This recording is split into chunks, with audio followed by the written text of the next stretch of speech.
Hey, what's going on? Matt Plapp here, one of the ROI experts at Driven Media Solution, and I've got a few questions recently asking me about reviews and how to handle them in the right and the wrong way. And unfortunately, there isn't necessarily a right or a wrong way to handle reviews. It just comes down to how you respond to them. And one thing that I see that happens a lot, and it's tough to keep up with the Facebook ones now if you're a restaurant, because Facebook automatically prompts people the next day or the next time they log into their phone when they checked in somewhere prior. So you're going to get a lot more reviews now than you were this time a year ago. But the one mistake I see that is really all across the restaurant business and even any business is that you tend to only focus on the negative reviews, when in fact you need to focus on both. And let me give you an example. And somebody told me this a while back, and it made sense because at the time we were responding to negative reviews. This is probably 5 or 6 years ago, and a guy that I met in the business said, let me ask you this, Matt. You're walking down the hallway of your office, and somebody walks by and says, hey, Matt, I like the new golf shirts. Those look great. Are you going to keep walking and ignore them and not talk to them? Of course you're not. You're going to say, hey, Tom, thanks, man. I appreciate it. Yeah, I just got them. They look great. Buddy of mine, Jerry, did them for me. See you around, man. So think of your reviews the same way.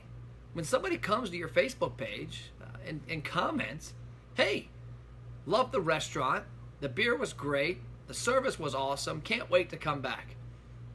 Take the time and get on there a couple times a week. If you can do it daily, great, but at least a couple times a week, and acknowledge, hey, I appreciate it, thank you. Don't be a stranger, come back and see us more often. When you look at the bad reviews, you've got to try and remove yourself from the situation.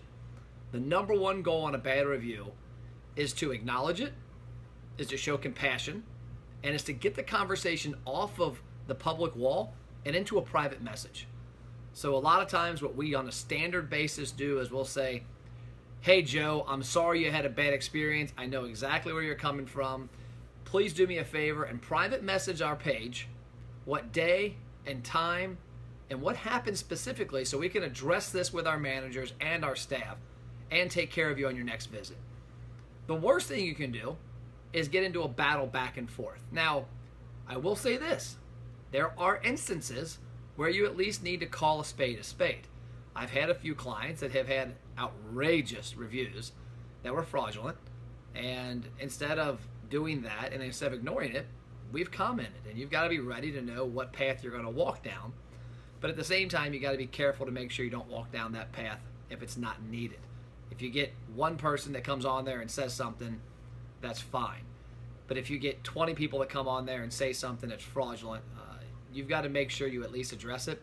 But I'll say this, people look at reviews from a standpoint of, they'll look at a restaurant's ratings and they'll see they're a 4.5. Especially people that are traveling in town or people that are new to town, they rely on that. I personally have looked at restaurants' reviews and looked at them to see what kind of food that people like. Great examples, we were recently in Gatlinburg and my son wanted buffalo wings.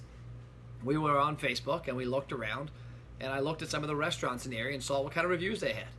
And I looked at the responses to see if the buffalo wings were good, because that's what he wanted. And you got to have buffalo wings. And when he eats at Quaker Steak and Lube a lot in Cincinnati, he knows good buffalo wings. So he wants to have his favorite buffalo wings. So we looked at reviews, and we looked at them, and that's how we picked where we were going. And think about the negative reviews and the positive reviews in the same manner. You've got to relate to them. You've got to respond to them. But again, the positive, thank you, get your point across. The negative, get it offline. Don't get into an argument on a Facebook thing, on a Facebook comment. And I would also say if you're an emotional person, and a lot of times when you're an owner of a business, you are connected deeper than anybody else in your company.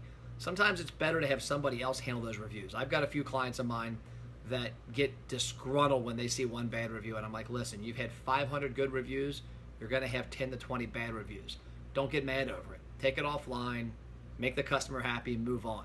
Because that bad review and that steam that it can pick up is way worth getting it offline and getting them a $25 gift card to their next service free or whatever. That's all I've got. Matt Plapp shooting some videos on the green screen, so stay tuned. Got a couple new ones coming at you, some ROI reports on recent campaigns for clients of ours, as well as a really good one I think is going to be pretty funny is the vanity metrics, so stay tuned.